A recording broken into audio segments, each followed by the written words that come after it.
I have realized that some people like the idea of writing a book without knowing whether the book is needed. Okay. Now they have 1,000 books and they go around trying to sell them, and nobody wants them. And they say, please support me. Because they haven't dealt with the issue of demand. Know your audience. What does your audience need? Is your message needed by your audience? And where is your audience? Is your audience, for example, if you write a book and your audience wants a Facebook post, then your audience doesn't want to read a book, or it cannot read a book, it cannot even buy a book.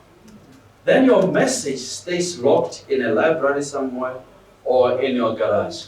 So if you understand your audience, you are much more likely to tailor your message towards your audience and to know how to present the message to your audience. So if you want to transform a generation, sometimes maybe you don't need to write a book.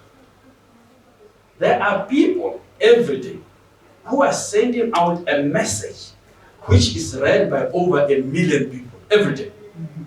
And yet you want to publish a book which will be accessible to 500 people.